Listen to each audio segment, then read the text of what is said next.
नीति क्लास। ताड़म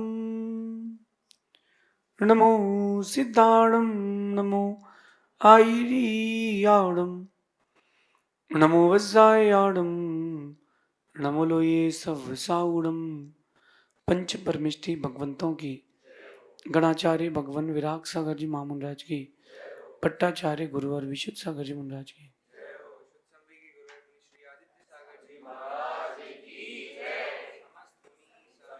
या हम सभी अपने जीवन में सुख और गुणों की अभिवृद्धि के लिए नीति के विषयों का श्रवण कर रहे हैं। हम अपनी जिंदगी का ज्यादातर हिस्सा उनको दे देते हैं जिनको हमसे कोई प्रयोजन नहीं है। हम अपने भावों का, अपनी क्रियाओं का, अपने पैसे का ज्यादातर हिस्सा वहां दे देते हैं जहां वो यूजलेस है। क्यों ना अपन आज इस नीति में कुछ ऐसा समझे जो आपके व्यक्तित्व का निर्माण करे। बाहर की चीजों का सुधार और बाहर के लोगों का सुधार, इसके लिए आप नहीं हैं, आप अपने जीवन के सुधार के लिए हैं। बहुत सारे लोगों को मैंने देखा, वो एक दूसरे को देख के रोका टोकी करते रहते हैं कि तुम ऐसा और कर लो, तुम वैसा और कर लो, ऐसा करोगे तो और अच्छा हो जाएगा। मेरा मानना है कि एक बार वो खुद की ओर तो आए। हमारे जीवन का सुधार देश का सुधार है। हम अपने सुधार की ओर कभी नहीं आते, हम दूसरे को सुधारने का निरंतर प्रयास करते हैं। भाई ये और कर ले तू, फ्री में आइडियाज बांटते फिरते हैं कि तुमको ये और करना चाहिए, तुमको वो और करना चाहिए, लेकिन हम इस ओर नहीं आते कभी कि हमको क्या करना चाहिए। आज अपन अपने निजी व्यक्तित्व के निर्माण की एक गहरी चर्चा करते हैं। How to live your life. हमें अपनी जिंदगी कैसे जीना चाहिए। दूसरों के लिए, सिर्फ परिवार के लिए सिर्फ जोड़ा है मैंने क्या? दूसरों के लिए, सिर्फ परिवार के लिए, व्यापार के लिए,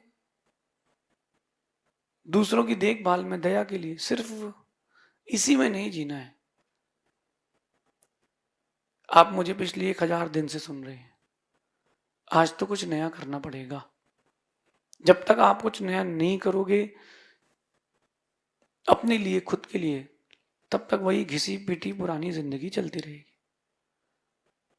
आज की नीति कह रही है कि जीवन में ऐसे काम करो कि सबके दिल पर घर कर लो। जमीन खरीदना, मकान खरीदना, बंगलो बनाना, मल्टी बनाना, ये कोई बड़ा काम नहीं है। ये तो कहीं भी कोई भी जमीन खरीद सकता है। लोगों ने चांद पर भी जमीन खरीद ली है, सुना है मैंने। अब कौन सी पीढ़ी जाके उनकी चांद पर रहेगी, कैसे रहेगी, ये पता नहीं है। लोगों ने चांद पर भी प्लॉटिंग का प्रोग्राम कर लिया है। अब कोई मालिक है ही नहीं, जो पहुंच जाए वो उसका प्लॉट। ये सब बहुत आसान है। चांद पर भी घर बना लेना आसान है, किसी के दिल पर तुम अपना प्रीति का घर बना पाओ बहुत कठिन है। तो अपने जीवन में कुछ ऐसे काम करो कि दूसरा तुमको, तुमसे एक बार मिलने के बाद तुम्हें कभी भूले ना। How to live your life, live your life like this. हमें दूसरों की दिल तक एक दस्तक देकर के आना कि बाहर कोई खड़ा है, और वो दस्तक सिर्फ एक ही बार की हो कि दोबारा तुम्हारे लिए गेट हमेशा खुला मिले। बात ये है। तो अपने जीवन के हर काम कैसे करें, ऐसे करें कि व्यक्ति के दिल में आप घर कर लो। किसी के यहां जाओ तो बेल बजाना पड़ता है, किसी होटल में जाओ तो पहले से आपको बुकिंग करना पड़ती है, लेकिन घर में आपको कोई बुकिंग करना नहीं पड़ती। घर में तो बेधड़क घुस जाओ, चाबी खोलो और घुस जाओ, क्योंकि मेरा घर है। ऐसे ही अगर आप एक बार दूसरे के दिल में घर कर चुके हो, दूसरे के दिल में अपना घर बना चुके हो। तुम जब चाहो आ सकते हो, जब चाहो जा सकते हो। दूसरे के दिल को जीतने का प्रयास करो। जीवन कुछ ऐसा जियो। आप कैसा जी रहे हो? द्वेष के साथ, हेटेड भावों के साथ, मतलब वो जो द्वेषपूर्ण भाव होते हैं। इतना बड़ा आदमी है, इस तरफ देखने नहीं है। एक फ्लैट में, एक मल्टी में 12 माले थे और हर माले में 3-3 फ्लैट थे। एक फ्लैट वाले से दोनों बाकी चिढ़ते थे क्योंकि वो बहुत तरक्की कर चुका था। अब उसके बेटे ने एग्जाम दिया गवर्नमेंट का और रिजल्ट आने वाला था। सब पूरी पूरी मल्टी में हल्ला था कि रिजल्ट आने वाला है तो आईएएस बन जाएगा, या इसका कोई रिजल्ट आएगा अच्छा तो अच्छी गवर्नमेंट जॉब में लग जाएगा। तो एक व्यक्ति जो जलता था ना, उसकी गेट खटखटा के कहता है कि सर ये फलाना चंद जी कहाँ रहते हैं? बोले हमें नहीं पता। बोले एड्रेस तो लिखा है शर्मा जी के सामने। शर्मा जी तो आप ही हैं।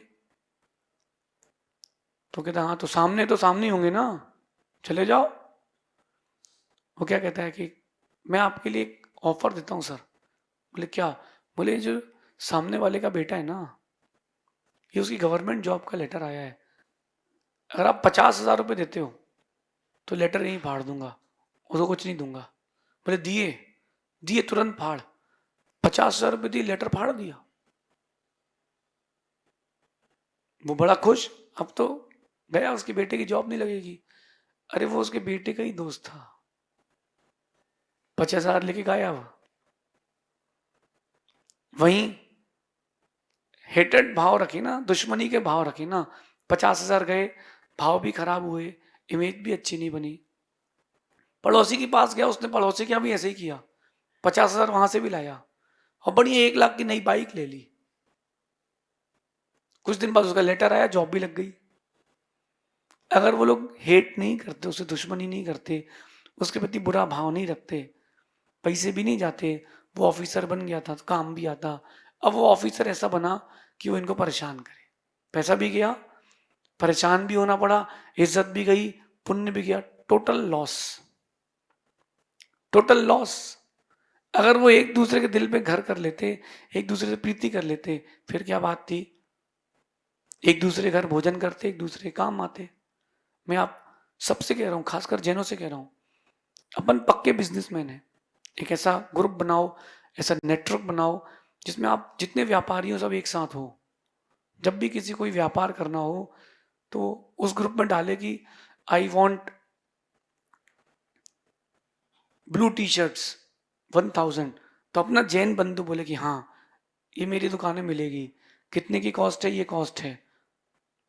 तुम्हारा पैसा तुम्हारे समाज में रहेगा, इनकम तुम्हारे यहाँ रहेगी। हर करना चाहिए, ऐसा आपको करना चाहिए। अपने ग्रुप में कर लो, कास्ट वाइज नहीं करो, अपने ग्रुप में कर लो। कम से कम तुम जो इनकम दूसरे को दो रहे हो तुम्हारे ग्रुप में ही तो रहेगी। ये ऐसे जीवन जीना चाहिए, how to live your life. ऐसे जीवन जीना चाहिए जिससे प्रीति भी बढ़े और संपत्ति भी बढ़े।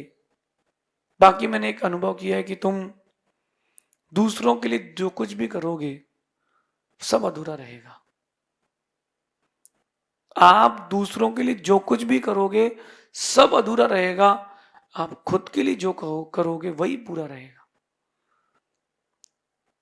पैदा होने से मरने तक अगर कोई 100 साल जीता है तो 100 साल की जिंदगी में मेरे हिसाब से 99 साल और 99 दिन दूसरे के लिए जीता है। पैदा हुए तो कोई उद्देश्य था ही नहीं, दूसरे आपको खिला खिला के चाट चाट के जीते रहे। देखा नहीं, हम बच्चों को लोग खा लेते हैं, उसको लगता होगा क्या कर रहे हैं। बचपन के दिन आपके बेहोशी में चले गए और जवानी के दिन मदहोशी में चले गए, फिर बुढ़ापे में फिर बेहोशी आ गई। तो आपने अपने लिए क्या किया? आपने अपने लिए क्या किया?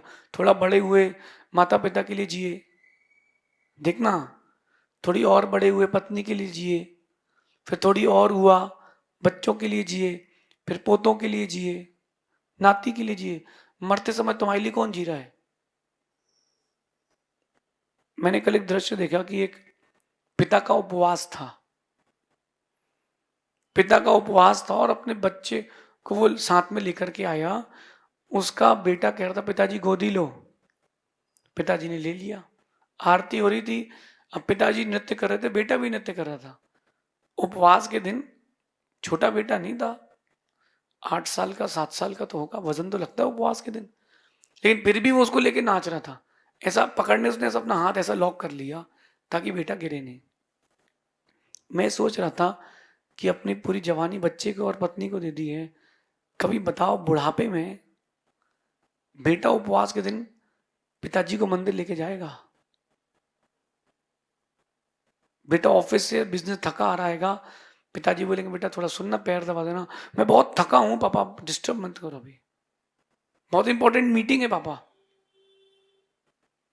दूसरे के लिए जी के क्या किया? खुद के लिए जियो ना। He live your life for your self. Selfish नहीं होना। परिवार में हो, उनकी जरूरतें पूरी करना पड़ेगा, ये आपकी नैतिकता है, ये आपकी बेसिक डिग्निटी है। लेकिन अपने लिए कब जियोगे? दूसरों के लिए जीते जीते कई बार मरे हो, एक बार खुद के लिए जीते जीते मरो। बच्चों के लिए कर लिया, उनके बच्चों के लिए कर लिया, जो पिताजी ने संपत्ति दी फिर तुम ट्रांसफर करके चले गए, तुमने क्या किया? तुमने किया क्या है? तुमने वही पुरानी रूढ़ियों का निर्वहन किया है। कुछ नया करो। अगर आप दिन के 2 घंटे 4 घंटे 5 घंटे दूसरों को देते हो, आधा घंटे खुद की स्किल के लिए भी दो। आप जिस भी फील्ड के हो, अगर आप एक हाउसवाइफ हो तो हाउसवाइफ की प्रोफेशन से कह रहा हूं, आप एक बिजनेसमैन हो तो बिजनेसमैन की प्रोफेशन से कह रहा हूं, आप जॉब करते हो, आपके फील्ड की जो जॉब है, आप अपने फील्ड के लिए, अपने ग्रुप के लिए, अपने इंटरेस्ट के लिए रोज 1 घंटा आधा घंटे अलग से निकालो। माना कि आप चार्टेड अकाउंटेंट हैं तो उससे रिलेटेड जानकारियों के लिए और समय निकालें। आप एक पिता हैं, आप एक हाउसवाइफ हैं, तो एक अच्छी हाउसवाइफ का और क्या कर्तव्य बनता है, हम अपने काम में और क्या ग्रेस कर सकते हैं। केवल 6 महीने, सिर्फ 6 महीने आप रोज अपने खुद को, खुद के लिए 1 घंटा दो। मैं कहूंगा कि आप अपनी फील्ड पर टॉपेस्ट पर्सन रहेंगे, टॉप मोस्ट रहेंगे, आपसे ऊपर कोई नहीं रहेगा।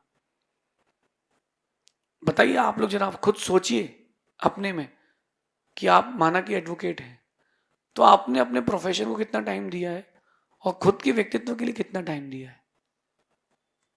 मैं आप लोगों को टाइम देता हूं, लेकिन आप लोगों के साथ साथ खुद को भी टाइम देता हूं, ये आपको लगता है, लेकिन मैं खुद को टाइम देता हूं, उसके साथ साथ मैं आपको टाइम देता हूं। दोनों में अंतर हो गया, एक में प्रायोरिटी आप है और एक में प्रायोरिटी मैं खुद हूं। खुद की प्रायोरिटी करके लाइफ जिए, शादी भी कर लें, बच्चों को जन्म भी दे दें, जो आपने जिम्मेदारी ली है वो निभाएं भी, लेकिन खुद के लिए एक अलग से टाइम निकाल के रखें कि this time is only for me, not for anybody else. ऐसी जिंदगी जीना पड़ेगी, और जिस दिन ऐसी जिंदगी जी लोगे, आपके पास एक अंदर एक अलग चार्म रहेगा। अच्छा, मैं आप लोगों से पूछता हूं, अ, कई लोगों को वो सुडोकू हुआ था ना, न्यूमेरिकल सुडोकू, वो भरने की आदत होती है, बहुत अच्छी बात है, माइंड आपका उससे डेवलप होता है, करना चाहिए, माइंड शार्प होता है, प्रोबेबिलिटीज बनाने की लाइफ में आपको बहुत अच्छी सीख मिलती है। अ, वो 1000 पेज की बुक आई थी, मैं बेंगलुरु से लाया था, बहुत पुरानी बात है, 2004-5 में मैंने वो पूरी 1000 वाली बुक 15 दिन में भरी थी, स्मॉल मीडियम हार्ड सभी। उसके बाद मैंने देखा कि मेरे माइंड में एक प्रोबेबिलिटीज आने लगी कि यार ये भी ऐसा भी कर सकते हैं, ऐसा भी कर सकते हैं। जब कोई वो सुडोकू भरता है तो उसको दूसरे से कोई मतलब नहीं, फोन भी किसी आ रहा हो तो साइलेंट, क्या अभी इंटरेस्ट उसमें है। ऐसे जिस दिन खुद के लिए इंटरेस्ट जागृत हो जाएगा, रहोगे सबके साथ लेकिन जियोगे खुद के लिए। अभी आप दूसरों के लिए जी रहे हो, अभी आप दूसरों के लिए जी रहे हो और दूसरों के लिए ही मर रहे हो, कभी खुद के लिए भी तो जियो। एक माँ खूब अच्छा भोजन बनाना जानती है, जब उनके घर में गुरु जी आए तो उनको भी आहार कराया, परिवार के लोगों को भी भोजन कराया, बट आफ्टर दैट 12:30-1 बजे वो फ्री हुई, सबको भोजन करा के, अब उसके लिए क्या बचा, एक कटोरी थोड़ी सी दाल, 2-3 प्रकार की सब्जियां थोड़ी थोड़ी, तो उसने सभी को मिक्स करके, चलो कोई बात नहीं 2 रोटी तो खानी है, उसने पेट भर लिया, तो सही किया? उसने नहीं, गलत किया। आपकी दृष्टि से तो सही किया, मेरी दृष्टि से गलत किया। उसको थोड़ा सा अपने लिए भी बचा के रखना चाहिए था, क्योंकि उसको कल फिर काम करना है, शाम को फिर काम करना है। हम दूसरों की स्वार्थ की पूर्ति करते रहेंगे तो अपने लिए कब जिएंगे? दूसरों का ही पेट भरते रहेंगे तो अपने लिए कब खाएंगे? गाय बछड़े को दूध पिलाती है, लेकिन अपना पेट भरना नहीं भूलती है। मैं आपको उपदेश देता हूं, समझाता हूं, सिखाता हूं, वक्त भी देता हूं, लेकिन मैं वही देता हूं जो बचा हुआ है, क्योंकि मैं आपके लिए यहां नहीं आया हूं, मैं यहां खुद के लिए आया हूं। ये जो 1000वीं नीति भी चल रही है, तो मैं आपके लिए नहीं कह रहा हूं, मैं खुद से कह रहा हूं कि तुमको अपनी लाइफ ऐसे जीना है। मैं लगभग 1000 दिन से आपको रोज नीति दे रहा हूं। आज एक बात का खुलासा करता हूं, मैं जो भी नीति कहता हूं वो खुद की लिखी हुई कहता हूं, और खुद के जीवन में बीती हुई घटना पर ही कहता हूं। आप लोग बाहर की फिल्मों को देखना पसंद करते हो, मुझे अंदर की फिल्म देखना पसंद है, क्योंकि जो बाहर की फिल्म आती ना, आप उस पर बहुत मीम्स बनाते हो, बहुत सारे नाटक करते मिलते हो, उससे क्या होगा? वो तो बाहर की फिल्म है ना। आपकी जो अंदर की फिल्म है वो ज्यादा इंटरेस्टेड है उससे, और उस फिल्म के बारे में आप सही गलत सब जानते हो। खुद की फिल्म है ना। मैं बैठ करके खुद के साथ एक अनुभव करता हूँ, और जब कोई अपनी प्रॉब्लम मुझसे कहता है और मुझे लगता है कि ये प्रॉब्लम का सॉल्यूशन वर्ल्ड वाइड जाना चाहिए, उसको मैं नीति में लाकर कह देता हूँ। यही अपने व्यक्तित्व के निर्माण की कला है। Live your life for your self. दूसरों के लिए हम बहुत जी चुके हैं, हमको सेल्फिश नहीं होना है, बात ध्यान रखना, कंडीशन अप्लाई स्टार लगा हुआ है। हमें सेल्फिश नहीं होना, जो जिम्मेदारी ली है वो तो निभाना है, लेकिन जो वक्त बचा है वो खुद के लिए तो जियो। बच्चों की शादी हो जाए, बच्चों के बच्चे हो जाएं, मैंने बिजनेस किया है, एक दुकान और खोल लूं, बिजनेस को और एक्सपांड कर लूं, कर लो आप, लेकिन दिन का 1 घंटा खुद के लिए भी तो निकालो। वो कैसे निकालें, उसमें क्या करें? उसमें खुद के बारे में सोचें, कोई अच्छी किताब पढ़ें, भगवान के दर्शन करें, पूजन करें, गुरुओं की सेवा करें, कोई दया का काम करें, कहीं अच्छी जगह दान करें। कुछ ऐसा करो, तब तो कोई बात है, नहीं तो आए कहीं चले गए कहीं, तुम्हारा भी नाम उनमें लिख जाएगा। ऐसे जियो जिंदगी की, अपने आप को पसंद आ जाओ, आप अपने आप को, खुद को पसंद आ जाओ, कुछ ऐसी जिंदगी जियो और दुनिया की परवाह मत करो। दुनिया की पसंद तो पल भर में बदल जाती है। कुछ जियो जिंदगी कुछ इस तरह कि आप खुद को पसंद आ जाओ, दुनिया की परवाह मत करो। दुनिया पल भर में बदल जाएगी, आपसे अच्छा आएगा, आप ऑप्शन बन जाओगे। एप्पल 15 प्रो आया था, लोगों ने उसको भी चेंज करके 16 ले लिया, फिर अपने कोई नई सीरीज आएगी, लोग उसको भी ले लेंगे। दुनिया की पसंद पल भर में बदलेगी, तो किसी को भी खुश करने की जगह खुद को खुश रखने का प्रयास करो। ऐसे जीवन जियो कि आप खुद को पसंद करने लग जाओ कि हाँ, you are a best person, you are good person. ऐसी कुछ जिंदगी जियो, तब तो आप अपने व्यक्तित्व का निर्माण कर पाएंगे, ऐसा समझना। शेष आगे देखेंगे। भगवान महावीर स्वामी की नीति क्लास।